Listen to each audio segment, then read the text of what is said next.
एक बार चीन के एक हिस्से में बहुत बड़ा मठ था जहां लगभग 500 भिक्षु रहते थे।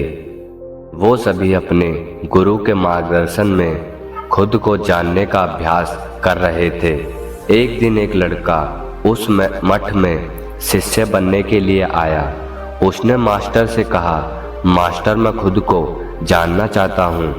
मैं सच की तलाश कर रहा हूँ। मैं पता लगाना चाहता हूँ कि सच क्या है। मास्टर ने उसकी ओर देखा और कहा कि अगर तुम सच जानना चाहते हो तो तुम्हें अपना पूरा जीवन दांव पर लगाना होगा। सच को जानने में तुम्हारा पूरा जीवन लग सकता है, फिर भी इस बात की गारंटी नहीं कि तुम्हें इस जीवन काल में सच का पता लगेगा या नहीं। क्या तुम इसके लिए तैयार हो? शिष्य ने कहा, मास्टर मैं यहाँ पीछे मुड़ने के लिए नहीं आया हूँ, मैं इसके लिए तैयार हूँ। गुरु ने कहा, अगर ऐसा है तुम एक काम करो, इस मठ में 500 भिक्षु हैं, तुम उनके लिए चावल कूटने का काम करो। बस सुबह से शाम तक चावल कूटने का ही काम करो और जब तुम थक जाओ तो सोने चले जाओ। फिर अगली सुबह उठकर चावल को कूटना शुरू कर दो। इसके अलावा कुछ और मत करना। किसी और चीज के बारे में सोचना भी मत। बस इस रास्ते पर चलते रहना और दोबारा मेरे पास मत आना। जरूरत पड़ने पर मैं खुद तुम्हारे पास आऊँगा। उस लड़के ने गुरु के आदेश का पालन करते हुए चावल कूटना शुरू कर दिया। उस मठ में 500 भिक्षु थे। मन सभी का समय समय पर भोजन की आवश्यकता पड़ती थी, इसलिए वह बहुत जल्दी उठ जाता था और रात को देर तक चावल कूटता रहता था। जब वह थक जाता तो उसी कमरे में सो जाता था जहां वो चावल कूटता था। वो किसी से बात नहीं करता था और ना ही कोई उससे बात करने के लिए उसके पास आता था। कुछ महीनों तक चावल कूटते हुए उसके मन में पुराने विचार आ रहे थे, लेकिन उन विचारों को कोई नया विषय नहीं मिला तो वह अपने आप की मिट गए। धीरे धीरे उसके मन में विचार कम होने लगे। कुछ सालों के बाद तो वह अपना नाम तक ही भूल गया। वह हमेशा चुप रहता और विचारहीन अवस्था में बस चावल कूटता रहता। उसने ना तो कभी ध्यान किया था और ना कभी शास्त्र पढ़ा था। मन के बाकी शिष्य उसे मूर्ख समझते थे।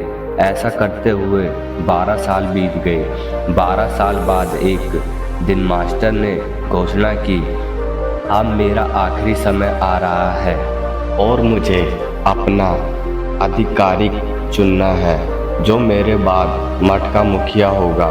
इसलिए मेरा कोई भी शिष्य है जिससे लगता है कि उसे आत्म साक्षात्कार हो गया है और उससे खुद को जान लिया है, तो रात को मेरे दरवाजे के पास आकर इस दीवार पर कुछ पंक्तियां लिखे जिससे उनकी जिंदगी का सारा अनुभव समझाया हो। कई शिष्यों ने ऐसा करने के बारे में सोचा, पर मठ के प्रमुख शिष्यों में से एक ने वहां जाकर कुछ पंक्तियां लिखी।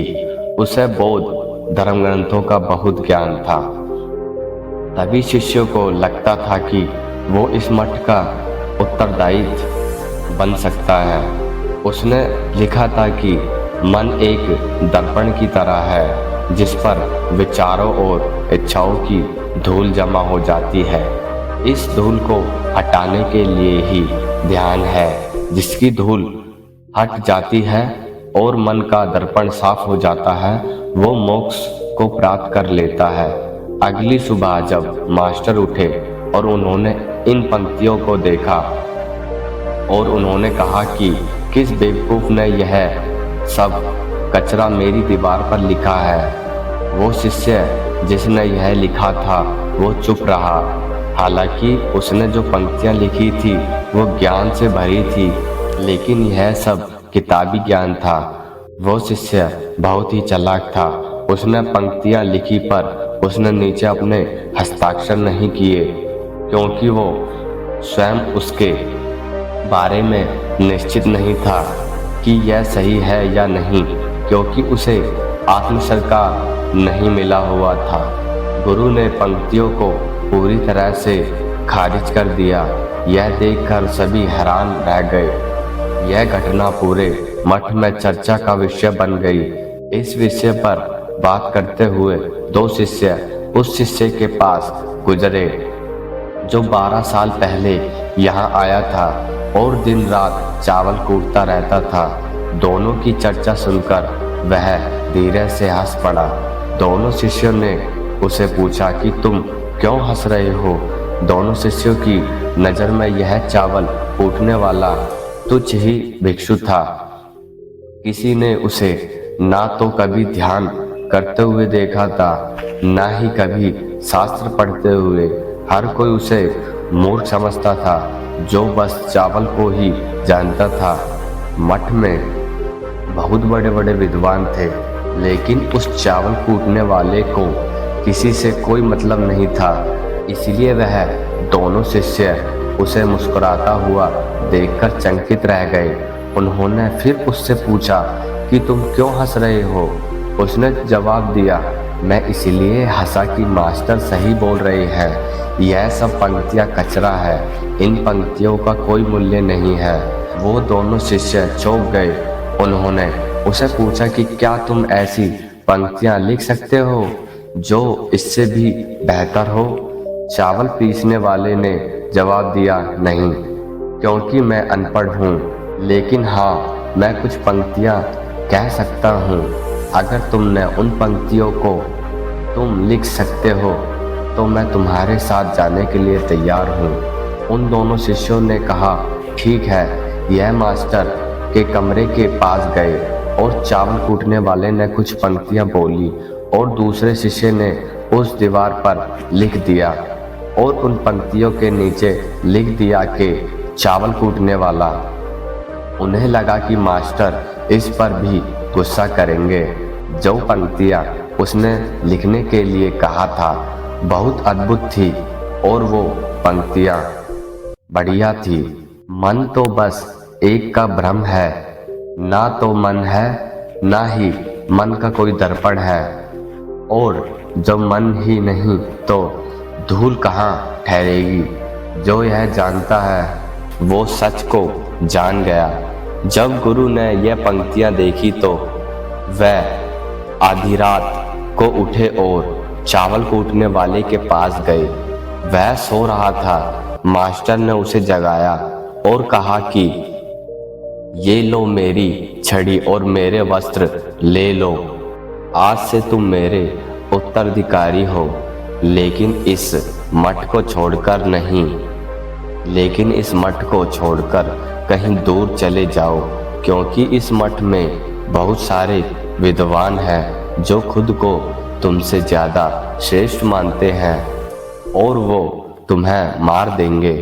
वो इस बात को बर्दाश्त नहीं कर सकते कि एक साधारण सा चावल कूटने वाला उनसे ज़्यादा विद्वान निकला। तुम्हें वह सारा ज्ञान हो गया है जो मुझे है।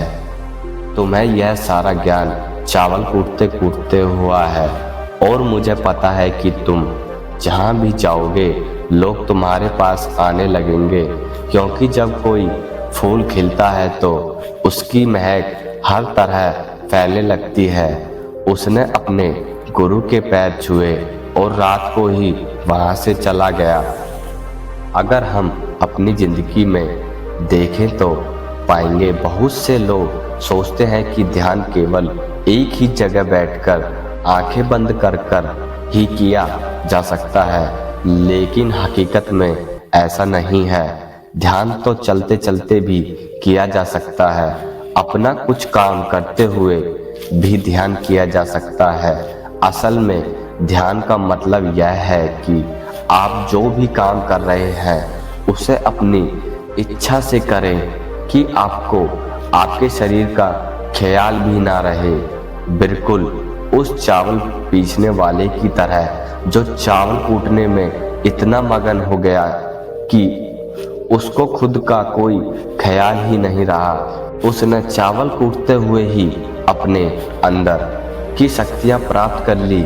हर समय वर्तमान में रहना और कुछ नहीं सोचना। मन तब तक ही जब तक विचार है। जब विचार ही नहीं रहेंगे तो मन भी गायब हो जाएगा।